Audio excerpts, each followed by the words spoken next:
I give body work, I give rolfing, so I'm constantly rubbing other people's feet and other people's body, but not my own. And why don't we take that time for ourselves? And it's like, unless we get sick or injured, we often don't take that time to really care for ourselves.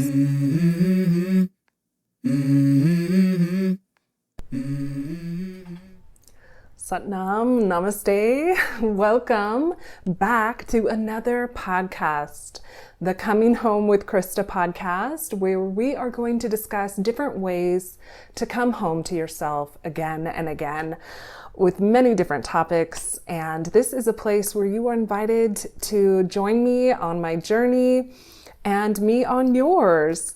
Please feel free to leave comments about topics you would like to talk about. Without further ado, let's get into today's episode.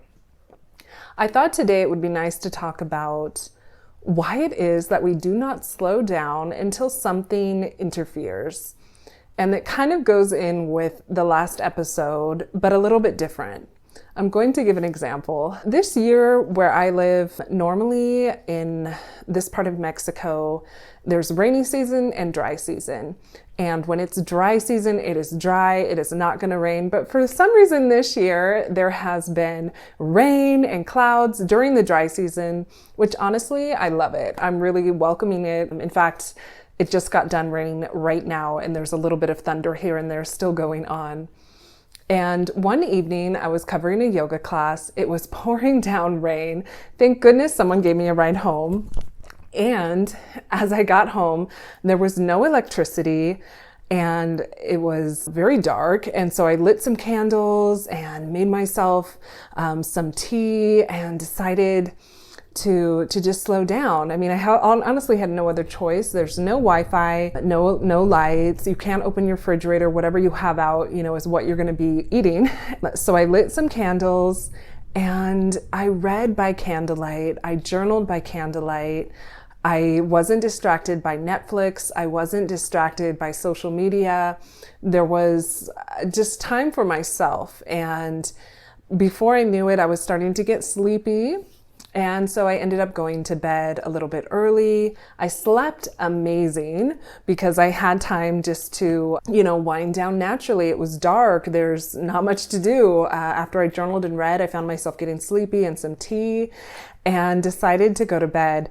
And then the next day I woke up and I felt so good and I wondered, why don't I do this for myself more often? Why don't I turn off, Netflix or social media or screen time, maybe even 30 minutes before bed or an hour, and take that time to slow down, to go within and either read or meditate or breathe or journal or, whatever it is that your heart desires. But do you notice that? It's like we are so distracted by our devices. We are so distracted by our computers, by our TVs, if you have them, by Netflix, whatever other programs you subscribe to, the option to watch movies, to constantly be doing. And how much of that is us and how much of that is the way we've been raised? And in this culture of producing, of doing, of constantly creating output, and not really honoring the days off. I mean, you have to sometimes take a sick day if you're working a regular job just to have a mental health day, just a day to reflect and be with yourself.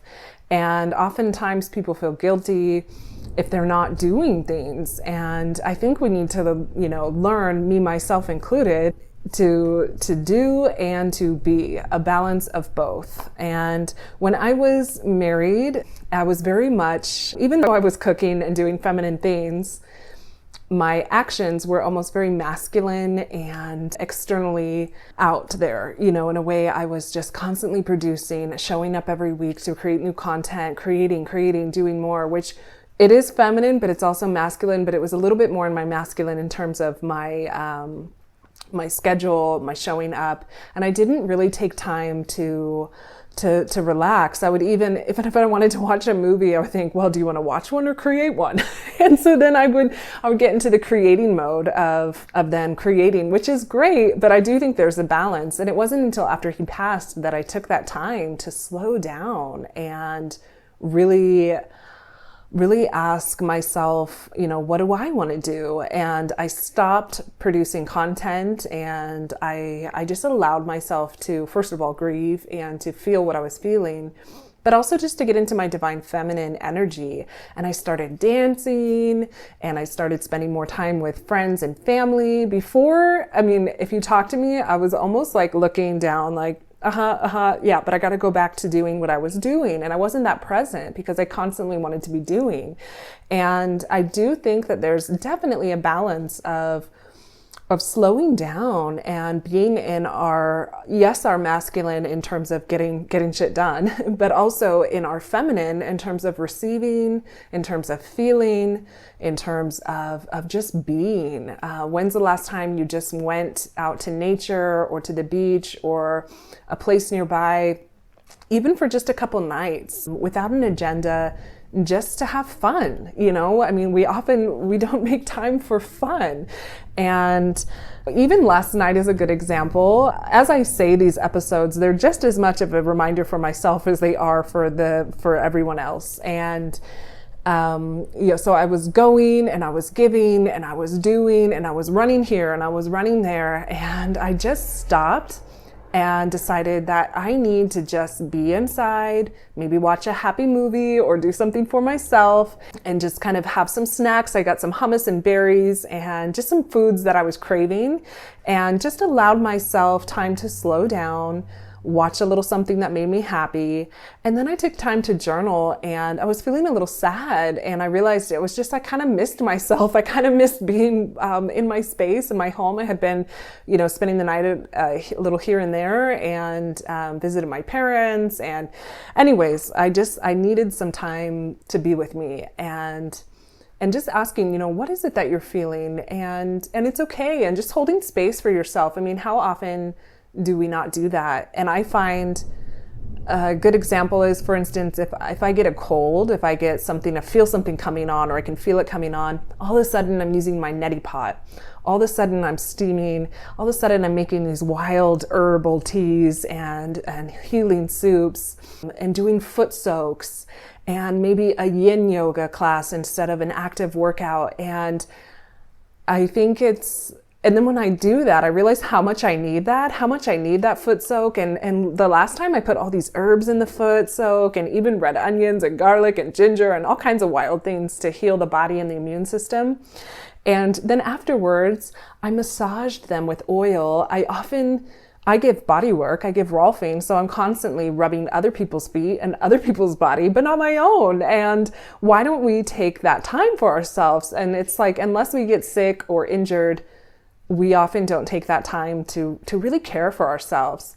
I do a number of regular kind of self-care routines, like morning routines, some meditation, or some soft music, or maybe some breathing or reading or journaling, going to a coffee shop. And I love all of those things, and they're all so important. But I often overlook, for instance, yin yoga, or just like a restorative yoga. I'm constantly wanting to like build muscle or tone or advance in my practice, and calming the nervous system, taking deep breaths in and allowing the exhale to even be just a count longer.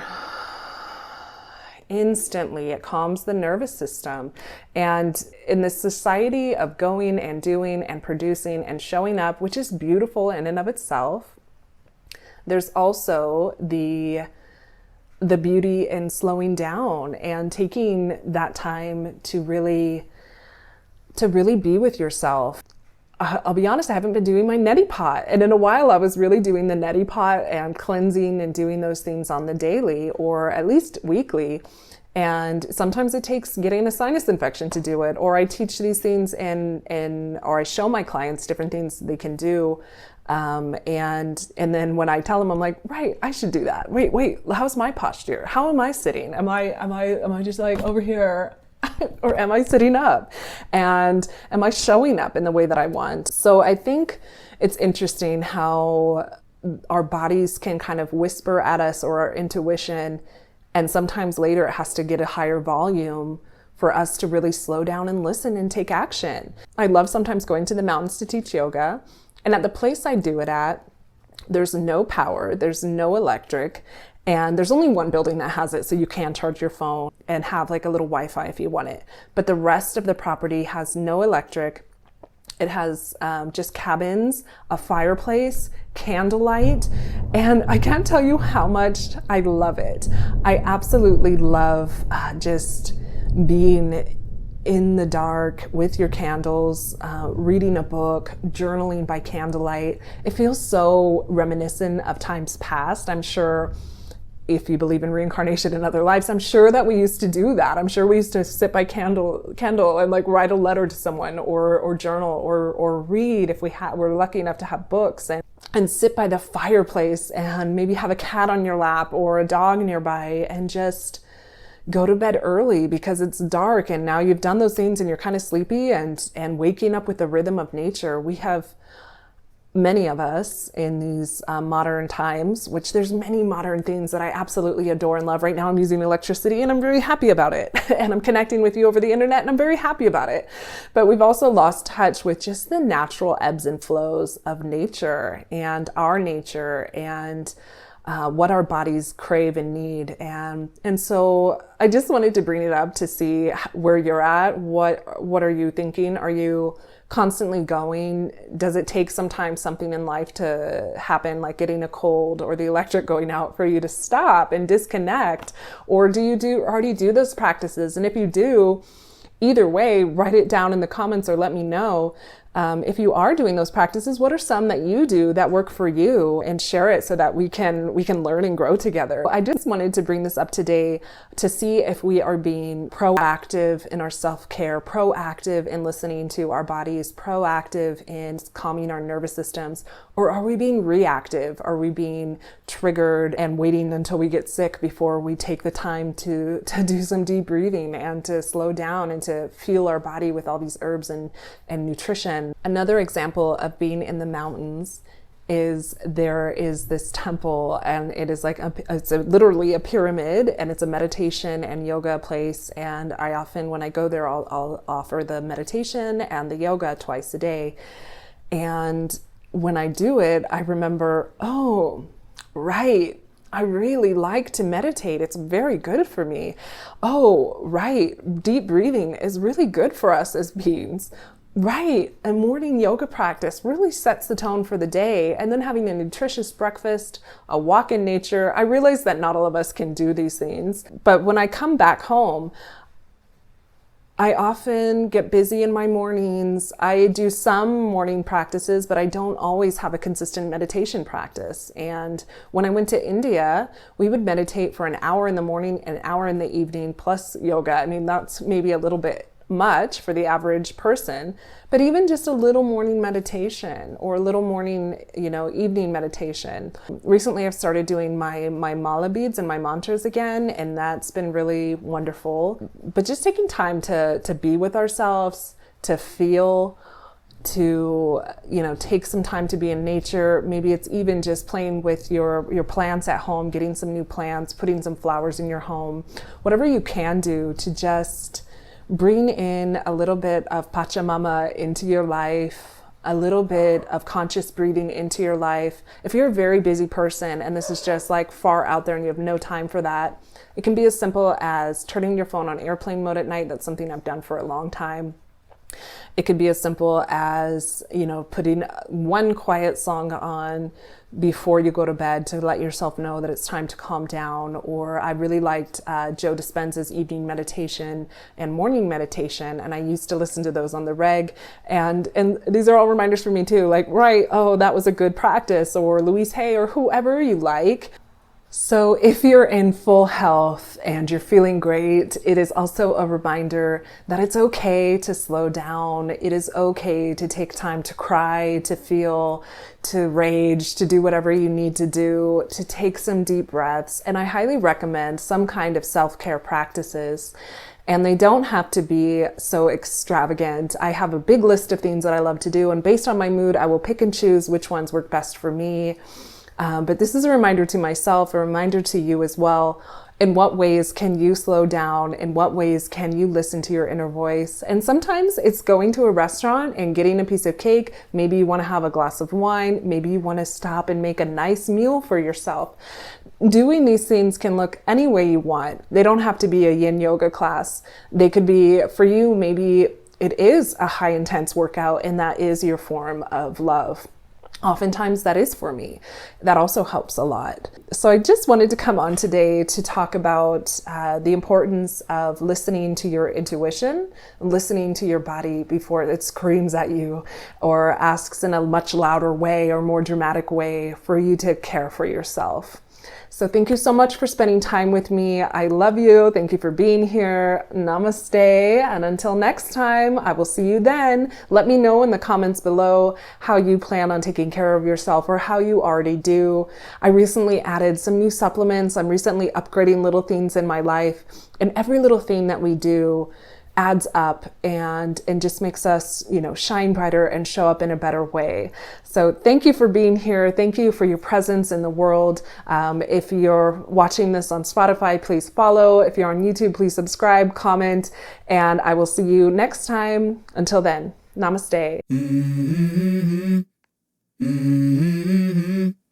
Mm-hmm.